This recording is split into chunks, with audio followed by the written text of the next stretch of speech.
Salut, bienvenue sur ma chaîne YouTube. Moi c'est Sila Mohamed Lamine. Ici je te parle de business, de mindset et du développement personnel. Des fois on va parler de la gestion des finances. Si c'est ta première fois de voir ma vidéo, je te demande de t'abonner, d'activer la cloche de notification. Je t'ai pas dit un truc, c'est ma première fois de me lancer sur YouTube. Tu viens de tomber sur ma première vidéo YouTube.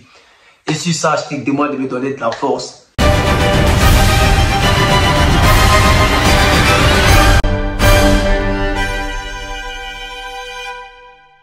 Aujourd'hui, on va parler d'un sujet très simple, un sujet qui touche à la majorité de nos frères et sœurs. Qu'est-ce qui empêche la réussite des Africains en Occident? Quel est le problème? Est-ce que c'est manque d'information?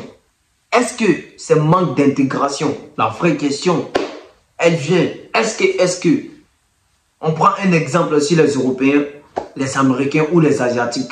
Quand ils vont sur le continent africain, les gars, est-ce que vous vous imaginez de l'argent qu'ils se font? C'est-à-dire ils arrivent à bien s'intégrer, ils arrivent à avoir des informations que nous-mêmes dans notre propre pays, on n'a pas. Mais la vraie question est que c'est quoi qui nous manque au fait? Du coup, laissez-moi vous donner 5 choses qui empêchent la réussite des Africains en Occident. La première chose, c'est quoi? Manque de solidarité et d'organisation communautaire. Les gars, ça c'est un problème qui touche à la majorité des Africains. Moi, je vis en France. Je sais très bien de quoi je vous parle. La solidarité nous manque. Je prends un exemple sur la Chine, sur un pays asiatique. La Chine, exemple. Quand un Chinois arrive sur le sol français, qu'est-ce qu'il fait? Il va essayer de comprendre comment le système fonctionne en France. Il va essayer de se trouver un petit magasin ou un petit boulot pour travailler un petit peu. Quand il a un peu d'argent, il va aller se chercher un petit magasin. Avec ces magasins, au fur et à mesure que le temps passe, le magasin explose. Et il ne va pas aller appeler les Africains pour venir travailler dans ce magasin. Il ne va pas aller appeler les Français pour venir travailler dans ce magasin. Il est capable de prendre son argent pour payer le billet d'avion, pour payer, c'est-à-dire pour faire toutes les démarches administratives d'un autre Chinois pour le ramener en France pour qu'il travaille avec lui, que d'embaucher un Africain ou un Français. Est-ce que vous voyez ça? C'est pas qu'ils sont racistes ou quoi que ce soit, et ça n'a rien à voir. C'est la solidarité, c'est l'état d'esprit, c'est le mindset. Ils ont été éduqués comme ça. Eux, l'argent tourne dans leur communauté d'abord avant de sortir pour aller dans autre communauté. Mais nous, c'est pas le cas. Quand on a un peu d'argent, on ne veut pas que les autres sachent où on a enlevé cet argent. Le problème, elle est là. Donc, on se pose des questions. Qu'est-ce qui se passe? Et en ce qui concerne l'organisation, les gars, c'est un truc de ouf. Il y a un jeune Ivoirien qui a fait une publication sur TikTok. Qu'est-ce qui s'est passé? Il a essayé de créer une association pour les jeunes Ivoiriens en France. Une association pour accompagner tous les jeunes étrangers Ivoiriens dans leurs démarches administratives en France. Mais là, il n'a pas été aidé. Il a demandé juste des aides pour l'encourager dans son truc, pour l'accompagner, pour structurer son association. Mais ça n'a pas marché. Et ça, c'est un gros problème. Deuxième chose qui empêche la réussite des Africains en Occident, c'est la déconnexion avec la culture des réussites occidentales. La culture, les gars, la culture est très importante. Quand on prend l'exemple sur la Côte d'Ivoire, avant, les rappeurs ivoiriens ils faisaient que des trucs européens, c'est-à-dire des raps européens. Mais quand ils ont commencé à s'adapter au style ivoirien, comme mélanger du zouglou au rap, mélanger des trucs, c'est-à-dire du maïmouna au rap, ils ont essayé de créer un truc coupé décalé, ils ont essayé d'intégrer coupé décalé au zouglou dans le rap.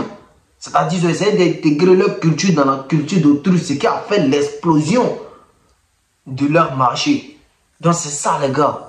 La culture, quand vous venez chez les gens, n'écoutez pas ce que les gens vous disent au dehors. Ou avant d'arriver sur leur pays, ils vont dire, ah si tu arrives en France c'est comme ça, tu vas écouter tes frères. Mais la réalité, elle est là. La réalité, elle existe. N'écoute pas des gens pour faire des trucs. Là, tu es venu, tu essayes de t'intégrer. L'intégration est très importante. Et si tu t'intègres, là, tu vas comprendre les dress codes. Et qui parle de dress code parle de la culture. Quand tu veux réussir dans un pays ou sur un continent, il faut s'adapter au style de vie que les autres font. Et ça va vraiment t'arranger.